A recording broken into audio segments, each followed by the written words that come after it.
In last part of this chapter, we have studied about physical properties of metals. Now we are going to study about physical properties of non-metals. Non-metals की सबसे पहली physical property बता रखी है उसकी physical state. Non-metals exist in all three physical states of matter. They are solid, liquid और gaseous at room temperature. Non-metals जो होते हैं वो तीनों फिजिकल स्टेट्स में होते हैं, सॉलिड भी होते हैं, लिक्विड भी होते हैं और गैशियस स्टेट में भी होते हैं रूम टेम्परेचर पर. Example of solid non metals are carbon, sulphur, phosphorus etcetera. Solid non metals के एग्जाम्पल हैं कार्बन, सल्फर और फॉस्फोरस. इसके अलावा भी बहुत सारे होते हैं. Liquid non metals are oxygen, hydrogen, nitrogen, chlorine. ये जो मेटल्स नॉन मेटल्स बता रखे हैं ऑक्सीजन, हाइड्रोजन, नाइट्रोजन और क्लोरीन, ये लिक्विड स्टेट में होते हैं. तो फिजिकल स्टेट जो है नॉन मेटल्स की वो तीनों ही हो सकती है. सेकंड है lustre. All the non metals have very dull lustre. इसका मतलब नॉन मेटल्स जो होते हैं वो जनरली शाइनी नहीं होते हैं, वो बहुत डल होते हैं. They have a wide variety of colours except iodine. Chlorine is yellowish green colour and phosphorus is red और वाइट इन कलर. इनकी जो बहुत ही ज़्यादा हमें वेराइटी के कलर्स मिलते हैं अलग अलग नॉन मेटल्स में. सिर्फ आयोडीन, क्लोरीन को अगर छोड़ दें, ये आयोडीन और क्लोरीन जो है वो है येलोइश ग्रीन होते हैं कलर में, जबकि फॉस्फोरस जो है वो रेड और वाइट होता है कलर में. ऑक्सीजन और नाइट्रोजन जो होती हैं वो कलरलेस गैसेस हैं, इनका कोई कलर नहीं होता है. हमें पता है हमारे एयर के अंदर भी ऑक्सीजन और नाइट्रोजन प्रेजेंट है, इनका कोई अलग से कलर हमें नहीं दिखता है क्योंकि ये कलरलेस है. Third point is melting point. Melting point वो टेम्परेचर जिस पर कोई सब्सटेंस मेल्ट होना, पिघलना स्टार्ट होता है, मतलब सॉलिड से लिक्विड स्टेट में चेंज होना स्टार्ट होगा. Non metals have very low melting and boiling point due to weak force of attraction between their molecules. Non metals का जो मेल्टिंग और बॉइलिंग पॉइंट वो टेम्परेचर जिस पे कोई भी सब्सटेंस बॉयल होना स्टार्ट होता है, मतलब लिक्विड स्टेट से वेपर स्टेट में चेंज होगा. तो इनका जो मेल्टिंग और बॉइलिंग पॉइंट दोनों ही होता है वो बहुत ही लो होता है. क्यों लो होता है? क्योंकि इनके जो मॉलिक्यूल्स होते हैं उनके बीच में जो फोर्स है, फोर्स ऑफ अट्रैक्शन, वो बहुत ज़्यादा वीक होता है. For example sulphur melts at 119 degree Celsius and iodine melts at 113 degree Celsius. यहाँ पे हमें सल्फर और आयोडीन का मेल्टिंग पॉइंट बता रखा है कि वो कौन से टेम्परेचर में मेल्ट होना स्टार्ट होते हैं, और ये जो टेम्परेचर है बहुत ही लो है. Fourth point is malleability. Malleability. Non metals are non malleable. They can not be beaten into thin sheets. Non metals non malleable होते हैं, उनको हम बीट करके थिन शीट्स में चेंज नहीं कर सकते. Ductility. Non metals are non ductile. They can not be drawn into fine wires. Non metals जो होते हैं वो नॉन डक्टाइल है, उनसे हम पतले तार भी नहीं बना सकते. Six is conductivity. Non metals are poor conductor of heat and electricity except graphite. Graphite को छोड़ के बाकी जितने भी नॉन मेटल्स हैं वो हीट और इलेक्ट्रिसिटी को कंडक्ट नहीं करते हैं. They are poor conductors. Hardness. Non metals are usually soft except diamond which is the hardest known non metal on earth surface. Non metals जो होते हैं वो जनरली कैसे होते हैं? सॉफ्ट होते हैं, लेकिन इसके अंदर एक्सेप्शन है डायमंड. डायमंड जो है वो दुनिया में सबसे ज़्यादा, अर्थ के सरफेस पर सबसे ज़्यादा हार्ड सब्सटेंस अगर कोई मिलता है तो वो है diamond. Non metal are however brittle, that is when hammered they break into pieces. Non metal कैसे होते हैं? हार्ड नहीं होते हैं, वो ब्रिटल होते हैं. ब्रिटल मतलब क्या है? जब उनको अगर हथौड़े से हैमर्ड मीन्स हथौड़े से जब उनको उनके ऊपर स्टक किया जाए तो वो टुकड़ों में बिखर जाते हैं. Next is sonorous. Non metals are non sonorous, that is they do not create a sound when struck against a hard surface. जब इन नॉन मेटल्स को हार्ड सरफेस के अगेंस्ट अगर इनको स्ट्रक करते हैं, इनको पीटते हैं, तो इनसे कोई भी आवाज़ नहीं निकलती. हमने अब फिजिकल और केमिकल फिजिकल प्रॉपर्टीज़ पढ़ ली है मेटल्स और नॉन मेटल्स की, दोनों ही एक दूसरे से बिल्कुल अलग है. अब हम पढ़ेंगे केमिकल प्रॉपर्टीज़ मेटल्स और नॉन मेटल्स की. सबसे पहले हम उस केमिकल प्रॉपर्टी में पढ़ेंगे कि मेटल्स और नॉन मेटल ऑक्सीजन के साथ कैसे रिएक्ट करते हैं. You might have seen the iron getting rusted. लोहा जो होता है, लोहे के ऊपर जंग लग जाती है, वो आपने देखी होगी. Try to burn magnesium ribbon in air. Magnesium जो होता है उसको अगर हम हवा में बर्न करते हैं तो उसके लिए भी बता रखा है. You will find that in both this cases formation of metal oxide takes place.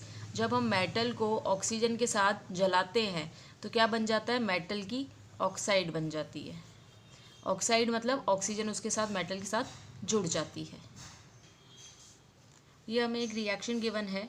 Reactions ये वाली रस्टिंग की रिएक्शन है। आयन के साथ जब ऑक्सीजन और वाटर जुड़ जाता है, ऑक्सीजन और वाटर कहाँ से मिलता है? हवा के अंदर ऑक्सीजन अवेलेबल है और वेपर फॉर्म में पानी भी अवेलेबल होता है। जब ये दोनों चीज़ें आयन सल्फेट के लोहे की चीज़ों के कांटेक्ट में आती है तो वो क्या बन जाता है? रस्ट बन जाती है। और ये रस्ट का फॉर्मूला है, इसको लर्न करना है आपको। ये वाली रिएक्शन लर्न करनी है, इम्पॉर्टेंट रिएक्शन है। उसके बाद मैग्नीशियम का बता रखा है। जब मैग्नीशियम रिबन को हम ऑक्सीजन में एयर में जलाते हैं, कोई भी चीज़ बर्न होती है तो उसको जलने के लिए ऑक्सीजन की रिक्वायरमेंट होती है। तो जब इसको बर्न करते हैं तो मैग्नीशियम और ऑक्सीजन आपस में जुड़कर मैग्नीशियम ऑक्साइड बना देते हैं। Both of these oxides are basic in nature, thus metal combined with oxygen to form basic oxides. Metal जो है वो ऑक्सीजन के साथ कंबाइन होकर मेटल ऑक्साइड बनाता है। और ये जो मेटल ऑक्साइड बनती है, इनका नेचर कैसा होता है? बेसिक नेचर होता है। बेसिक मीन्स एल्कलाइन नेचर होता है, एसिडिक नहीं है। फिर एक एक्टिविटी 2 दे रखी है हमें। Hold a clean magnesium ribbon with a pair of tongs and heat it over the flame of a burner. एक क्लीन मैग्नीशियम रिबन, ये साइंस के प्रैक्टिकल्स हैं जो छोटी क्लासेस में नहीं करवाए जाते जनरली। हायर क्लासेस में जब आप जाओगे तो आपको ये प्रैक्टिकली परफॉर्म भी करने पड़ते हैं। इसके अंदर क्लीन मैग्नीशियम रिबन लेंगे, उस पेयर ऑफ टोंग्स, हमारी जो चिमटी होती है वैसा सा होता है, इसको उसकी हेल्प से इसको पकड़ते हैं और इसको बर्नर के ऊपर गरम करते हैं। जब इसको गरम करते हैं तो हम देखते हैं कि मैग्नीशियम रिबन जो है वो एक लाइट के साथ जलता है। ब्रिलियंट तीखी चमकती हुई लाइट होती है और एक वाइट कलर के सॉलिड पाउडर में चेंज हो जाता है।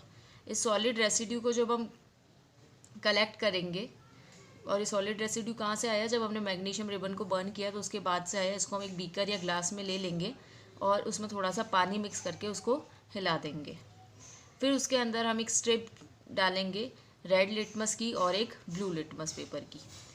हम फिर ये नोटिस करेंगे कि ब्लू लिटमस जो है उसके ऊपर कोई चेंज नहीं आया, वो ब्लू का ब्लू ही है। जबकि रेड लिटमस पेपर जो था वो चेंज होके कैसा हो गया? ब्लू हो गया। रेड लिटमस पेपर चेंज हो गया ब्लू में, जिससे ये पता चलता है कि जो सॉल्यूशन है वो कैसा है? एल्कलाइन है। It means it is basic in nature. अगर रेड लिटमस पेपर ब्लू में चेंज हो जाए, इसका मतलब जो भी हमने सब्सटेंस चेक किया है वो एल्कलाइन है या बेसिक है। तो इस एक्सपेरिमेंट से, इस एक्टिविटी से हम क्या चीज़ देखते हैं? The formation of magnesium hydroxide MgOH2 which is an alkali changes red litmus into blue. ये जो हमारे पास मैग्नीशियम ऑक्साइड था, मैग्नीशियम ऑक्साइड के साथ हमने पानी और मिक्स कर दिया तो क्या बन गया? मैग्नीशियम हाइड्रोक्साइड बन गया। ये एक एल्कली है, इसी कारण से ये रेड लिटमस को ब्लू में चेंज कर देता है। In general metals form oxides on combining with oxygen. अगर जनरल हम बोले तो मेटल्स ऑक्साइड के साथ कंबाइन होते हैं, मेटल ऑक्सीजन के साथ कंबाइन होते हैं और ऑक्साइड्स बनाते हैं। Water solution of these oxides are alkaline और बेसिक इन नेचर। जब हम इनका ऑक्साइड्स का वाटर सॉल्यूशन अगर हम बनाते हैं तो वो एल्कलाइन या नेचर में बेसिक होता है। From this activity we can conclude that metallic oxides are basic in nature. इन एक्टिविटीज़ हमें क्या पता चलता है कि मेटेलिक ऑक्साइड्स हमेशा कैसी होती है? बेसिक होती है नेचर में। Let us now observe the reaction of non metal with oxygen. Let us perform an activity to know about the chemical nature of non metals. अभी हमने मेटल्स के बारे में देखा कि मेटल्स ऑक्सीजन के साथ रिएक्शन करके मेटेलिक ऑक्साइड्स बनाते हैं और ये मेटेलिक ऑक्साइड नेचर में बेसिक होती है या एल्कलाइन होती है। अब हम नॉन मेटल्स के बारे में देखेंगे कि वो कैसी रिएक्शन करती है ऑक्सीजन के साथ। एक्टिविटी गिवन है यहाँ पे। Take a small amount of powdered sulphur in a deflagrating spoon and heat it. यहाँ पे क्या करेंगे? पाउडर्ड सल्फर लेते हैं एक स्पून के अंदर। ये लैब के अंदर जो स्पून होता है, हमारा नॉर्मल स्पून नहीं होता ये, और उसके अंदर हीट करते हैं। The sulphur first melt and then begins to burn. तो सल्फर क्या, जैसे जैसे उसको हीट करेंगे तो सबसे पहले तो पिघलेगी, उसके बाद वो जलना स्टार्ट हो जाएगी। As soon as the sulphur starts burning introduce a spoon into a glass tumbler. जैसे ही सल्फर जलना चालू हो जाए तो उसको, वो जो चम्मच, जो स्पून था जिसके अंदर हमने सल्फर ले रखी थी, उसको एक ग्लास के बर्तन के अंदर डाल देते हैं। Cover the tumbler with a lid to ensure that the gas produce does not escape. और जब हमने जैसे ही हमने उसको उस ग्लास टम्बलर में डाला, ग्लास के बर्तन में डाला, तो उसके ऊपर हम लिड लगा देंगे, ढक्कन सा ढक देंगे, जिससे कि वो जो गैस प्रोड्यूस हो रही है वो बाहर ना निकले। Remove the spoon after some time and quickly replace the lid after adding a small amount of water. फटाफट से हमें क्या करना है, उस चम्मच को बाहर निकालना है कुछ टाइम बाद, और उसके अंदर थोड़ा सा पानी ऐड कर देना है, उसको ढक के ही रखना है। फिर हम वो जो टम्बलर है उस जिसके अंदर पानी है उसको शेक करेंगे अच्छे से, तो रिएक्शन होगी वहाँ पे, उसको यहाँ पे बता रखा है एस मतलब सल्फ़र, O2 मतलब ऑक्सीजन गैस। सल्फ़र बर्न होता है ऑक्सीजन गैस की प्रेजेंट में और बनाता है सल्फ़र डाइऑक्साइड। फिर सल्फ़र डाइऑक्साइड में जब हम वाटर ऐड कर देते हैं तो वो बना देता है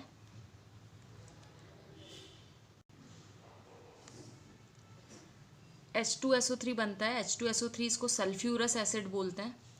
now introduce a piece each of red and blue litmus paper into the solution. अब हम फिर से जो हमने नॉन मेटल के साथ जो किया था वही अब हम नॉन मेटल के साथ करेंगे। रेड और ब्लू लिटमस पेपर डालेंगे सॉल्यूशन के अंदर। You will notice that red litmus paper remains unaffected, और इस हम ये नोटिस करेंगे कि जो रेड लिटमस पेपर है उसके अंदर कोई चेंज नहीं हुआ, उसमें कोई इफेक्ट नहीं हुआ, जबकि ब्लू लिटमस पेपर रेड में चेंज हो जाता है। This change indicates that the solution in the tumbler is acidic in nature. और इससे ब्लू लिटमस का रेड में चेंज होना क्या बताता है कि जो सॉल्यूशन है वो कैसा है, एसिडिक है नेचर में। So it can be said that oxides of non metal की जो ऑक्साइड्स होती है वो नेचर में कैसी होती है, एसिडिक, जबकि मेटल्स की ऑक्साइड कैसी होती है, basic. Let us try to find out why this happen. अब हम देखेंगे कि ऐसा क्यों होता है। सल्फर और non metals forms an acidic oxide. Sulphur जो है वो एक एसिडिक ऑक्साइड बनाता है SO2। It gets change into sulphurous acid, वो सल्फ्यूरस एसिड में चेंज हो जाती है H2SO3 जिसका नाम है, जब वो वाटर के साथ रिएक्ट करती है। तो सल्फ्यूर डाइऑक्साइड है, सल्फर डाइऑक्साइड के साथ वाटर ऐड करते हैं तो वो सल्फ्यूरस एसिड में बदल जाता है। यहाँ पे हमें यही चीज़ एक्सपेरिमेंट जो अभी एक्टिविटी बता रखी थी उसको डायग्राम से बता रखा है। The sulphurous acid changes blue litmus into red. Sulphurous acid जो है वो ब्लू लिटमस को रेड में बदल देता है। By carrying out similar experiment with other metals and non metals, it has been found that on burning metals combine with oxygen to form metallic oxide that are basic in nature. Non-metals too combine with oxygen to form different oxides. However, such oxides are acidic in nature. तो हमने ये जो first chemical nature पढ़ा है metals और non metals का reaction with oxygen, तो उसके अंदर क्या है कि मेटल जो है वो ऑक्सीजन के साथ कंबाइन होकर मेटेलिक ऑक्साइड बनाते हैं जो नेचर में बेसिक होती है, और नॉन मेटल्स ऑक्सीजन के साथ कंबाइन होके नॉन मेटेलिक ऑक्साइड्स बनाते हैं जो कि एसिडिक होती है नेचर में। तो आपको ये दोनों बातें याद रखनी है, इट इज़ इम्पॉर्टेंट। तो सेकंड केमिकल नेचर हम जो पढ़ेंगे वो है reaction with water. Different metal behave differently in their reaction with water. Sodium reacts violently with water as can be seen from the following activity. अलग अलग जो metals होते हैं उनका रिएक्शन जो है, या अलग अलग मेटल के साथ उनका जो रिएक्शन है वो डिफरेंट होता है। वाटर के साथ कोई ज़्यादा तेज़ रिएक्ट करता है, कोई बहुत स्लो रिएक्ट करता है। सोडियम जो है वो बहुत ही फास्ट रिएक्ट करता है वाटर के साथ, और इसे हम इस एक्टिविटी से देख सकते हैं। यहाँ में जो एक्टिविटी 4 गिवन है इसके अंदर हमें क्या लेना है, एक ग्लास ट्रफ लेना है वाटर, ये जो स्ट्रक्चर दिया हुआ है ट्रफ, इस तरह एक ग्लास ट्रफ लेना है वाटर से भरा हुआ, और केयरफुली उसको सोडियम मेटल के स्मॉल पीसेस में उसको कट करना है, उसको ड्राई करना है फिल्टर पेपर को यूज़ करते हुए, और उसको फिर से ट्रफ में रख लेना है। हम ये ऑब्जर्व करेंगे कि जो मेटल पीस है वो वाटर के अंदर मूव करना स्टार्ट हो जाते हैं और एक हीजिंग साउंड सा निकलता है उनके अंदर से। जब रिएक्शन स्टॉप हो जाती है तो हम बीकर को टच करेंगे, और हम ये देखते हैं कि बीकर जो है वो बहुत ही ज़्यादा गर्म हो जाता है, और जल्दी से ही वो जो मेटल के पीसेस थे वो कुछ ही देर में आग पकड़ लेते हैं। ये जो केमिकल रिएक्शन होती है सोडियम और वाटर के बीच में, वो हाइड्रोजन गैस प्रोड्यूस करती है, और बहुत ही ज़्यादा हीट भी रिलीज़ होती है इस रिएक्शन के अंदर, जिसके रिजल्ट से क्या होता है, हाइड्रोजन और मेटल जो है वो आग पकड़ लेते हैं। तो जो रिएक्शन है सोडियम और वाटर के बीच में, उसको हमें यहाँ पर इस तरह से रिएक्शन के फॉर्म में बता रखा है। Na सोडियम, अभी हमने जो टेबल थी मैंने आपको लर्न करने के लिए बोला था, उसके अंदर लिखा हुआ था सोडियम को हम किससे रिप्रेजेंट करते हैं, Na से। वाटर को हम रिप्रेजेंट करते हैं H2O से। जब इन दोनों का रिएक्शन होता है तो NaOH बनता है और हाइड्रोजन गैस बनती है। Test the solution with red and blue litmus paper, note your observation in the table. अब हमारा जो हमने इसको वाटर में मिक्स किया था, उसके बाद हम उसके सॉल्यूशन के अंदर रेड और ब्लू लिटमस पेपर डालेंगे और हमारी जो ऑब्जर्वेशन है उसको नोट करेंगे। Sodium metal is very reactive. It reacts vigorously with oxygen and water. A lot of heat is generated in the reaction. It is therefore stored in kerosene. Sodium metal जो होता है बहुत ज़्यादा reactive होता है। ये बहुत ही फास्ट रिएक्ट करता है ऑक्सीजन और वाटर के साथ, और जब ये रिएक्ट करता है तो बहुत ही सारी हीट प्रोड्यूस होती है इस रिएक्शन के अंदर। इसीलिए ये सोडियम ऑक्सीजन या वाटर के साथ रिएक्ट नहीं करे, इसीलिए इसको कैरोसिन के अंदर स्टोर करके रखा जाता है। अब हमें एक नेक्स्ट एक्टिविटी गिवन है, एक्टिविटी 5। इसके अंदर 3 टेस्ट ट्यूब लेंगे, जैसे ABC लेबल कर देंगे। हर एक टेस्ट ट्यूब को हम हाफ फिल कर देंगे वाटर से, टेस्ट ट्यूब होल्डर की हेल्प से होल्ड करते हुए। फर्स्ट टेस्ट ट्यूब के अंदर हम मैग्नीशियम का पीस डालेंगे, सेकंड के अंदर जिंक का, और थर्ड के अंदर आयरन नील डालेंगे।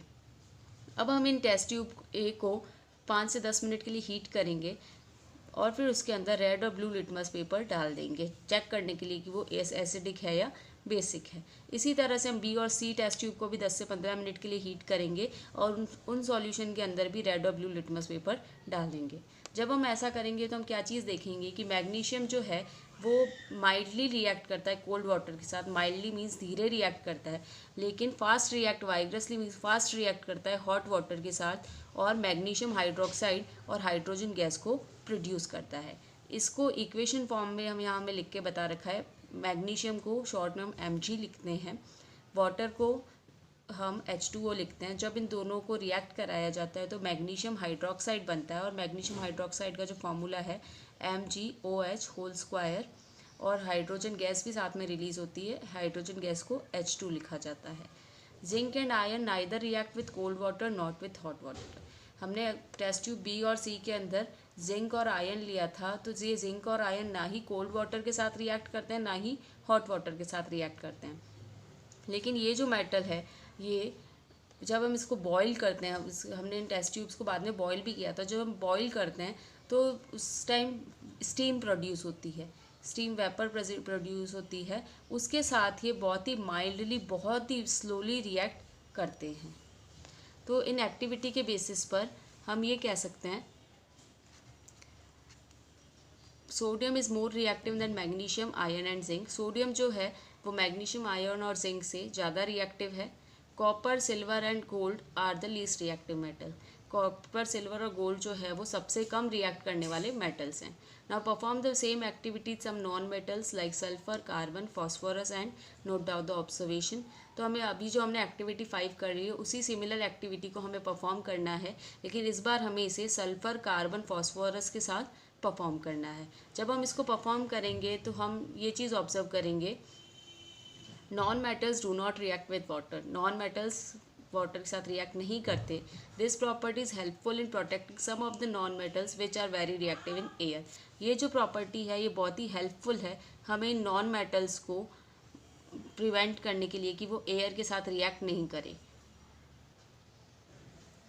For example, phosphorus is very reactive non-metal. It catches fire if exposed to air.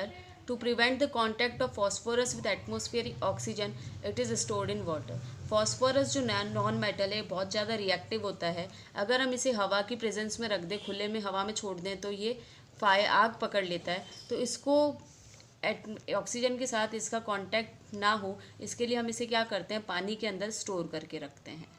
तो ये जो हमारी प्रॉपर्टी है कि नॉन मेटल वाटर के साथ रिएक्ट नहीं करते, ये हेल्पफुल है क्योंकि इसकी हेल्प से हम इसे आराम से स्टोर करके रख पा रहे हैं। थर्ड जो केमिकल प्रॉपर्टी है वो है रिएक्शन विद एसिड्स।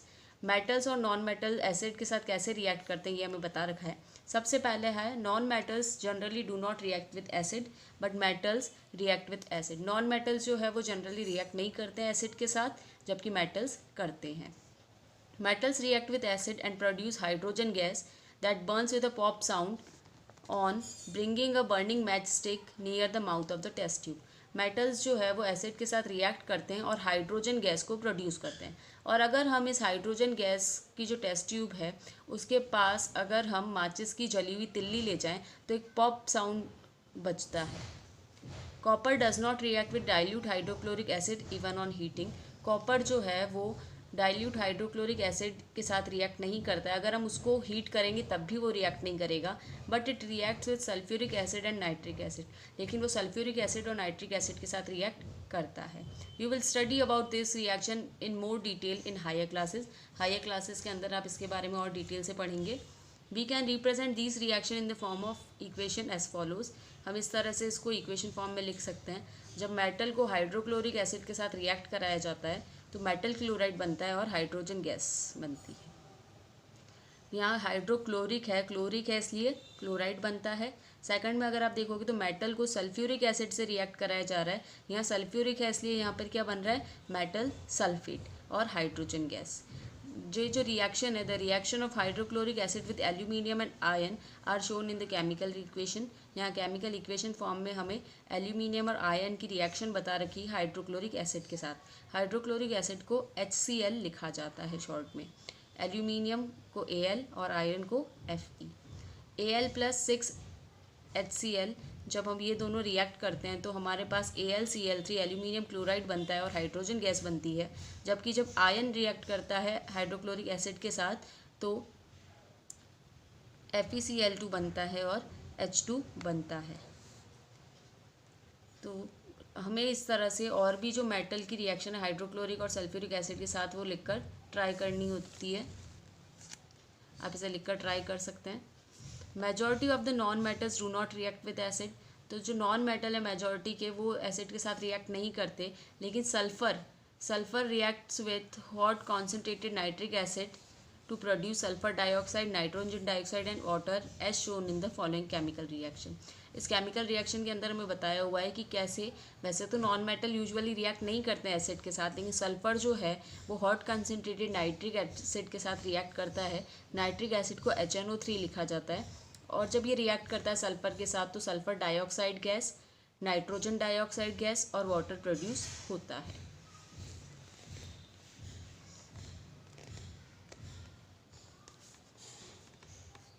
इसकी इंपॉर्टेंस बता रखी है। Reaction of metals with acid that we have studied in this section have important application in our daily life. अभी हमने जो रिएक्शन पढ़ी मेटल के साथ, मेटल की एसिड के साथ, उसकी हमारे डेली लाइफ के अंदर बहुत ही इम्पॉर्टेंट यूज़ होता है। We use metallic utensils in our house. हम हमारे घरों में मेटल के बने हुए बर्तन इस्तेमाल करते हैं। When certain food stuff with acid in them, specially pickles, curd and citrus food are kept in these utensils, there is a reaction between the acid in the food stuff and the metal।